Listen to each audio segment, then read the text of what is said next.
Assalamualaikum warahmatullahi wabarakatuh. Baik, pada video kali ini kita akan latihan untuk menggambar subjek pertama, yaitu dengan model seperti ini ya, gambar 3D-nya seperti ini. Nah, di proses machining itu ada istilahnya 2D machining dan 3D machining. Nah, biasanya ketika kita membuat program khususnya 2D ya, 2D itu ada dua model yang kita butuhkan, tipe model yang kita butuhkan. Bisa model yang kita butuhkan itu atau kita proses untuk pembuatan toolpath tadi itu berupa 3D seperti ini, atau bisa berupa 2 dimensi. Itu untuk 2D machining. Nah, biasanya customer itu menyediakan bisa berbentuk 3D atau bahkan bisa yang hanya berupa dokumentasi. Contohnya seperti ini, dokumentasi seperti ini, gambar detail drawing seperti ini, bukan model 3 dimensi. Nah, kalau yang disediakan adalah 3D, maka nanti bisa kita gunakan 3D-nya ini sebagai model untuk pembuatan toolpath. Nah, jika yang disediakan adalah gambar detail drawing seperti ini, berupa hard copy ya, bukan berupa soft copy 3D modeling, jadi berupa hard copy seperti ini, atau biasanya yang berupa hard copy seperti ini itu untuk produk-produk yang lama ya, jadi yang lama dan mungkin untuk model 3D-nya itu hilang atau belum pernah dibuat, yang tersedia hanya hard copy seperti ini, maka kita butuh membuat gambarnya. Jadi kita gambar dulu gambarnya di software yang nanti kita butuhkan untuk pembuatan toolpath untuk machiningnya ya. Nah, untuk pembuatan modelnya untuk machining 2D seperti ini itu kita hanya butuh wireframe-nya saja atau gambar 2D-nya saja. Jadi kita tidak perlu menggambar 3D seperti ini. Ya, jadi untuk 2D machining itu cukup membutuhkan 2D wireframe seperti ini. Tapi kalau yang tersedia itu berupa 3D, itu ya juga nggak apa-apa, juga bisa digunakan. Tetapi kalau kita disuruh menggambar ulang dan file 3D-nya itu tidak ada, soft file-nya tidak ada, maka yang perlu kita gambar hanya 2D-nya saja sudah cukup, tidak perlu menggambar 3D-nya. Nah, kapan kita bisa menggunakan 2D machining atau 3D machining itu kalian perhatikan saja seperti ini contohnya ya. Contoh kalau seperti ini itu 2D machining ya. Kalau 2D machining itu artinya ketika model ini pengerjaannya itu hanya menggunakan dua aksis yang bergerak secara simultan. Jadi hanya aksis X sama Y-nya saja yang simultan. Sedangkan Z-nya nanti bergerak ketika X-Y selesai. Jadi turun ke bawah, kemudian gerakan lagi X-Y lagi dengan bentuk yang sama. Nah, ini kalau saya analyze ya.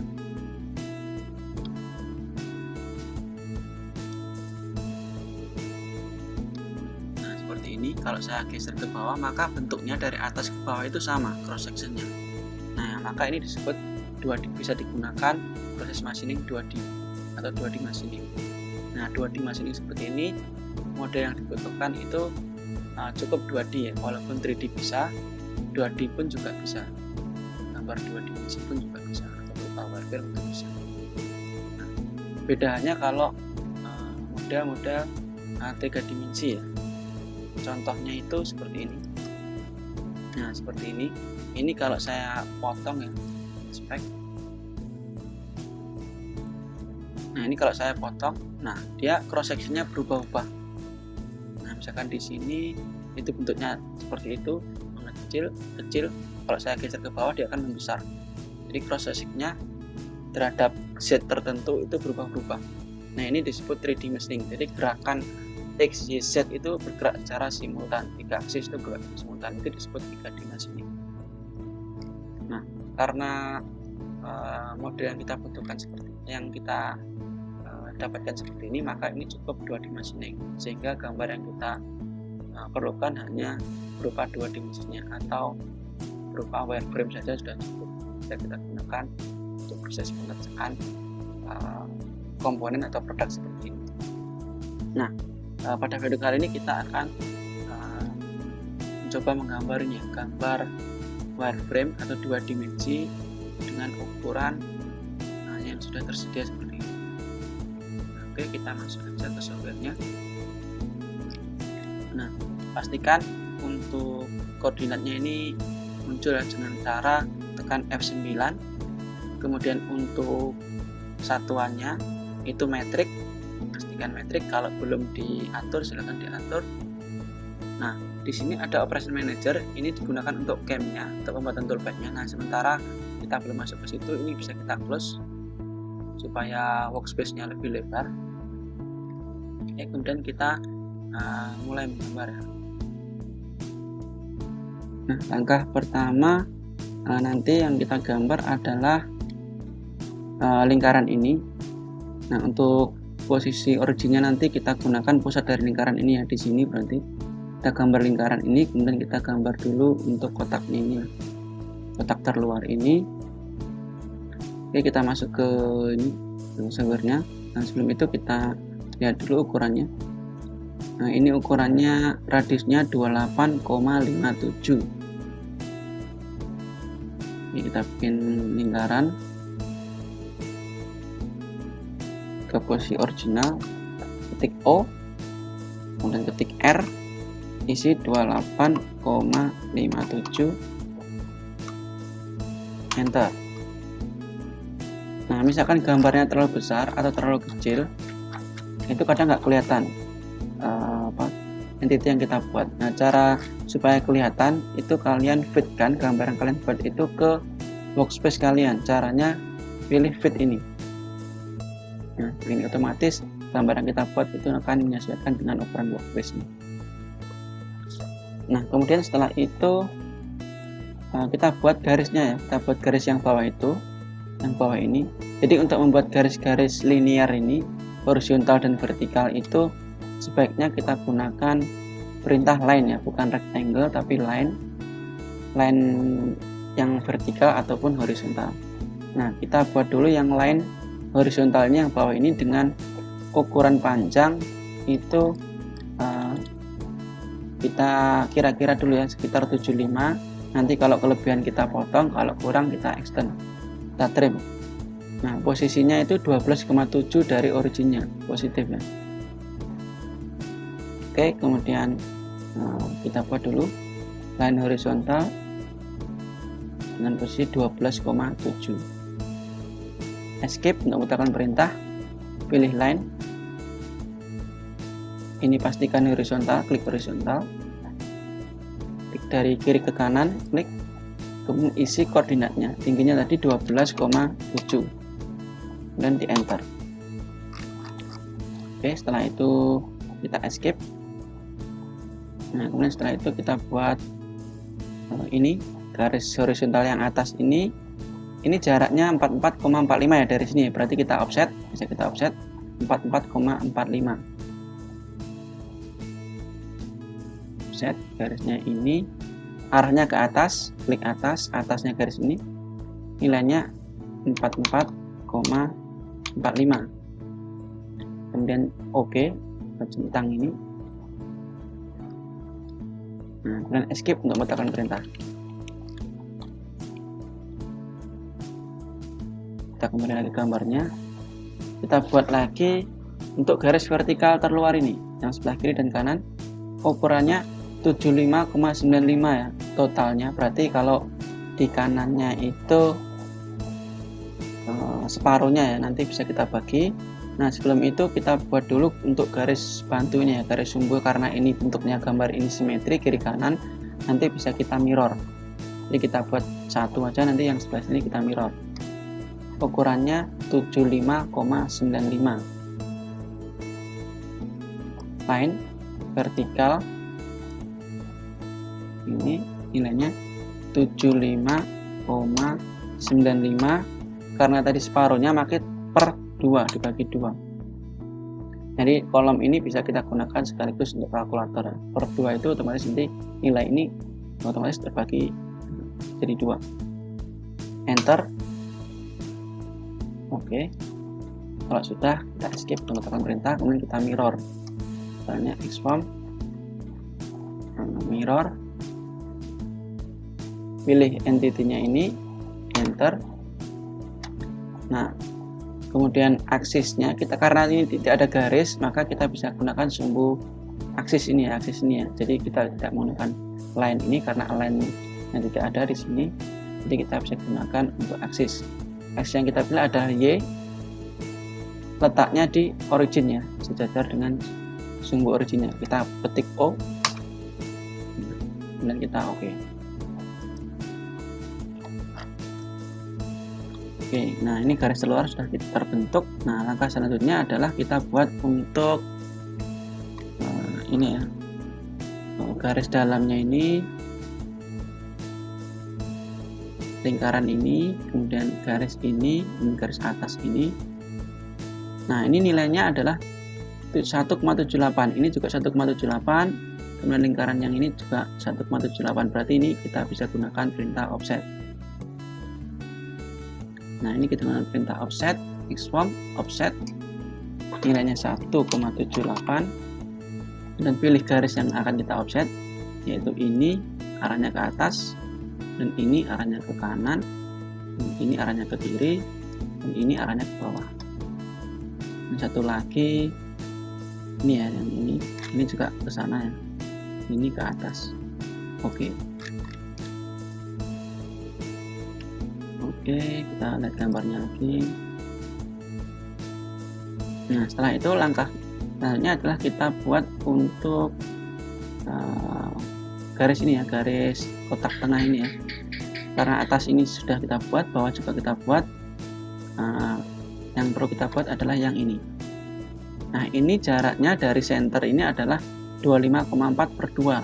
Jadi kita buat garis horizontal dengan posisi X-nya itu 25,4/2.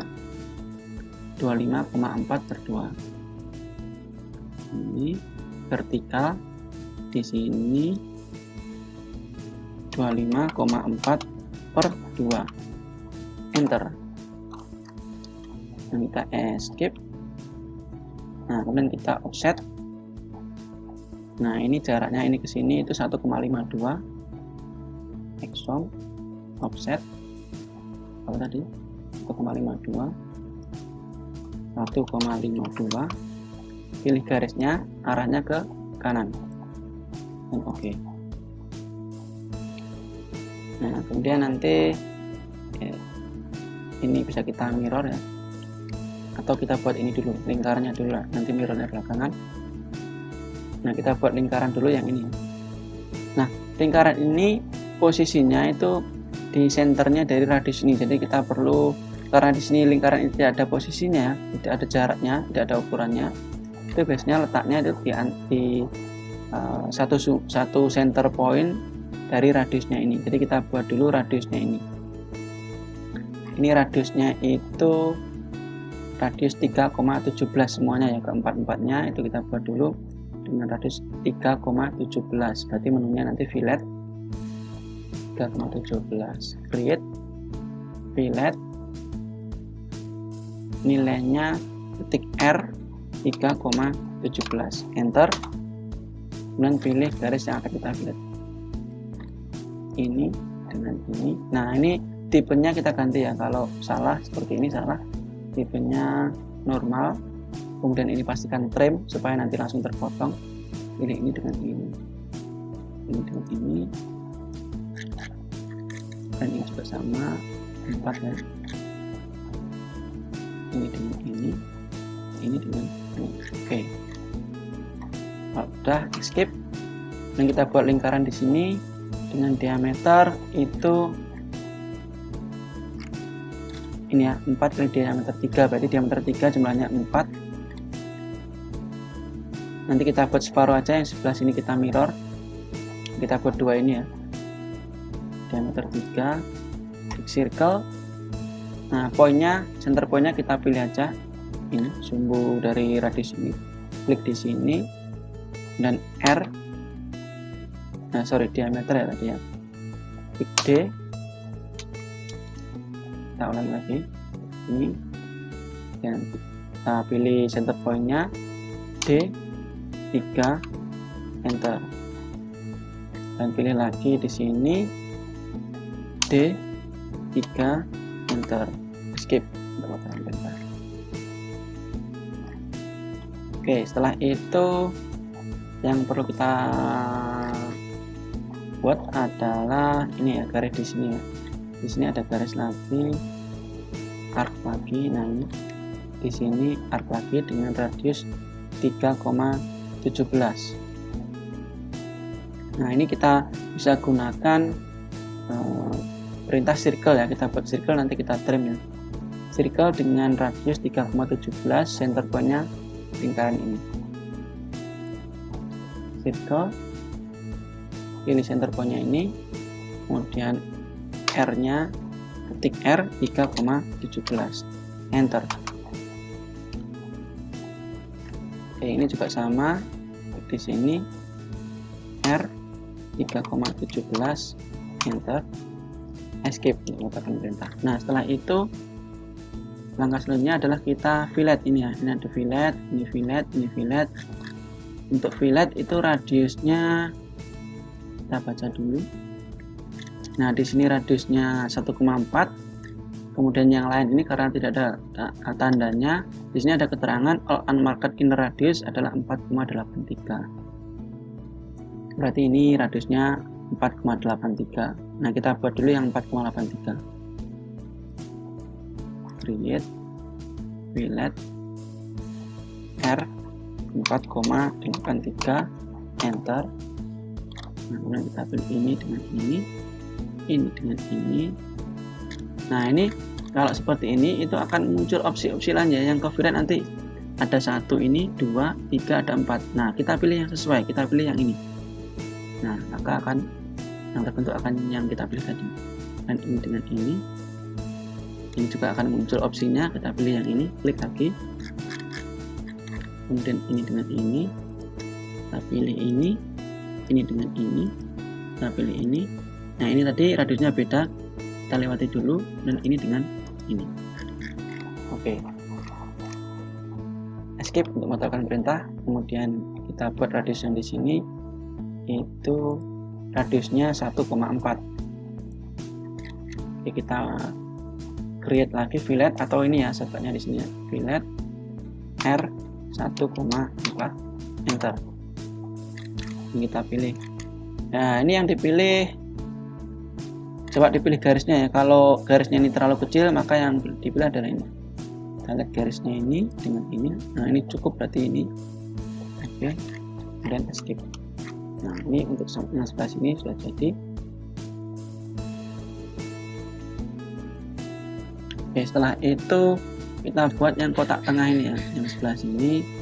Nanti yang ini itu kita mirror, atau kita mirror dulu ya. Kita mirror ini ke arah sana, dan lingkarannya juga sekalian ya. Karena expand, mirror, pilih entity-nya. Nah, karena ini banyak entity, kita bisa gunakan seleksi chain. Pilih ini, otomatis akan terpilih semua yang saling berkaitan. Kemudian pilih lagi lingkaran ini dan lingkaran ini. Nah, yang warna kuning ini adalah yang kita seleksi, pastikan sudah benar.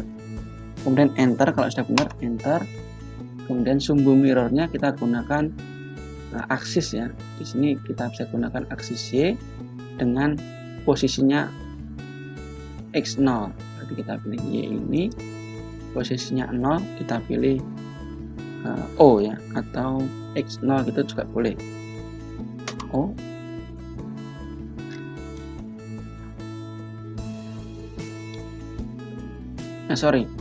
Ini ya yang bener ya, posisi aksisnya Y bukan X ya, tadi salah. Y, jadi vertikal ini Y, kita pilih O. Nah, akan muncul di sini. Dan kalau sudah benar, oke. Escape untuk menekan perintah. Nah, garis yang tidak diperlukan ini kita delete. Caranya klik ini kemudian pencet del. Oke, setelah itu kita buat garis yang ini, kotak yang tengah ini, gambar yang tengah ini. Nah, ini tadi hilang ya offsetan tadi, karena tadi kita trim di sini, kita fillet di sini, dan filletnya itu trim, maka di sini garis di sini hilang. Nah, maka kita perlu offset lagi. Nah, kita offset lagi garis atas ini dengan lingkaran bawah ini dengan nilai tadi berapa ini? 1,78 ya. Kita klik offset, expand, offset, nilainya 1,78, kemudian pilih entity-nya yang akan kita offset, arahnya ke bawah ini, kemudian ini arahnya ke atas, dan oke. Kemudian yang sebelah sini bisa kita mirror atau bisa kita offset ya dengan jarak berapa? Ini 1,52 atau bisa kita mirror, terserah. Nah, ini kita mirror aja, transform, mirror, ininya Y, pilih O, dan oke. Nah, kemudian setelah itu kita fillet. Nah, filletnya nilainya, nah ini unmarked ya, maka nilainya adalah radiusnya 4,83. Fillet R, ketik R, isi 4,83, enter, pilih entity-nya, ini dengan ini, dan ini dengan ini dengan ini dengan ini. Oke, escape untuk mata pemerintah. Nah, kemudian terakhir ini kita bisa fillet lagi dengan ukuran radius 3,17. Nah, ini kalau kita fillet maka nanti di sini pasti hilang. Saya contohkan ya seperti tadi, contoh kasus yang tadi ini kan tadi hilang. Ini juga nanti sama kalau kita fillet dengan nilai 3,17 ya. R fillet R 3,17. Nah, ini kalau saya fillet di sini, nah ini pasti hilang di sini garis ini. Nah, caranya supaya tidak hilang, kita break dulu garisnya ya. Kita break dulu atau kita trim dulu. Nah, kita trim dulu menggunakan divide ini atau delete ini. Nah, klik ini, nah supaya garisnya terpisah seperti ini. Jadi nanti ketika kita fillet di sini ini tidak hilang. Oke, kemudian kita fillet lagi, nilainya 3,17, R 3,17, enter. Ini dengan oke, escape. Nah, kita cek lagi apakah sudah selesai. Nah, ini sudah selesai ya. Oke, sudah selesai. Nah, ini ada garis, dua garis ya. Ini nanti tidak dibutuhkan karena ini adalah chamfer ya. Jadi kalau kita lihat 3D-nya itu, nah ini chamfer.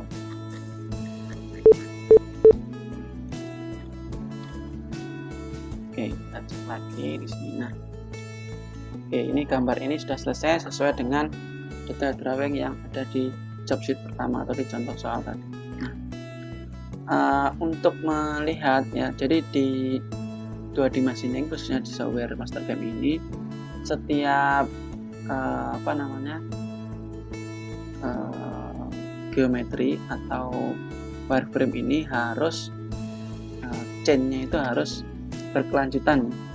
Artinya dia tidak boleh saling menumpuk atau double. Jadi garis ini pastikan satu, tidak boleh dua, kemudian tidak boleh overlap. Nah, overlap itu kalau misalkan garisnya itu misalkan ini ya, saya contohkan. Ini ada garis, nah kemudian ada garis lagi.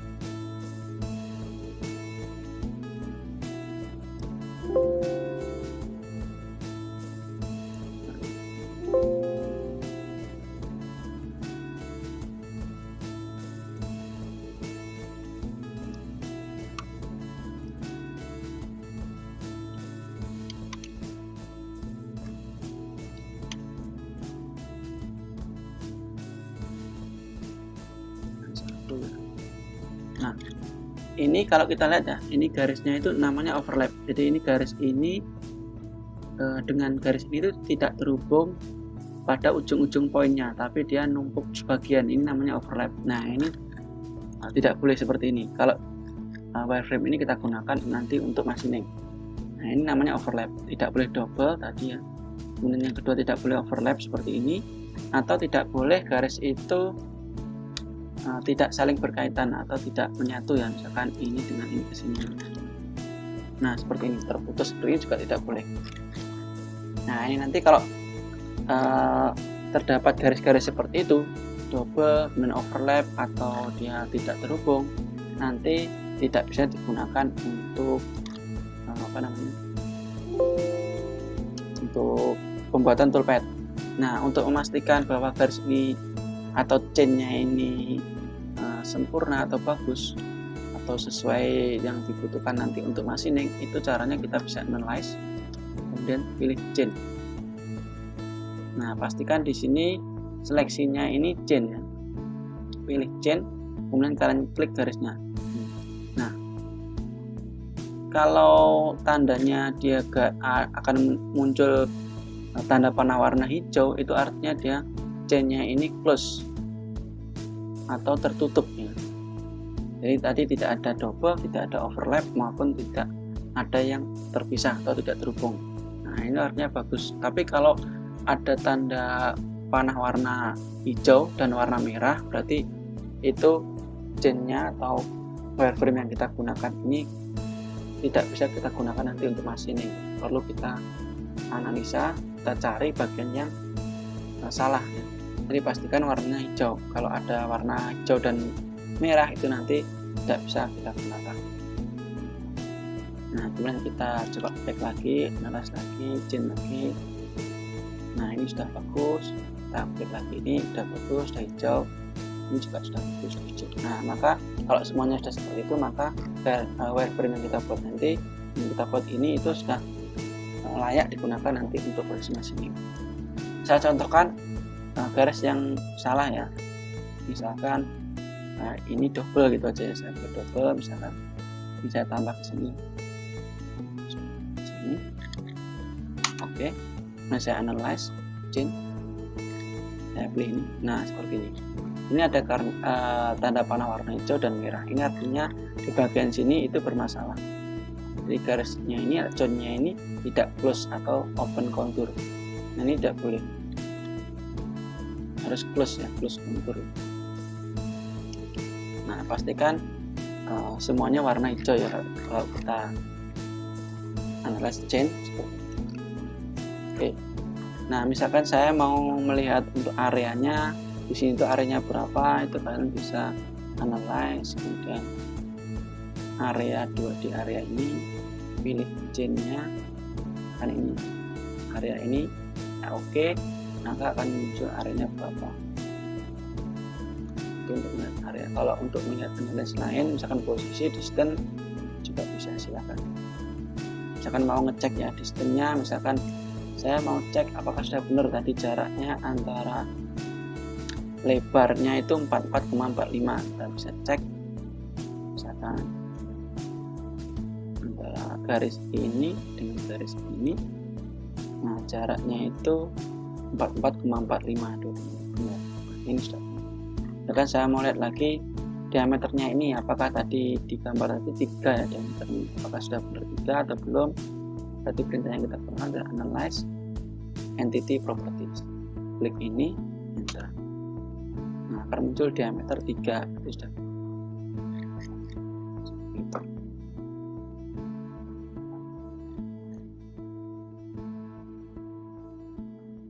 Nah kira-kira sekian untuk video kali ini. Silahkan mencoba. Selamat belajar. Assalamualaikum warahmatullahi wabarakatuh.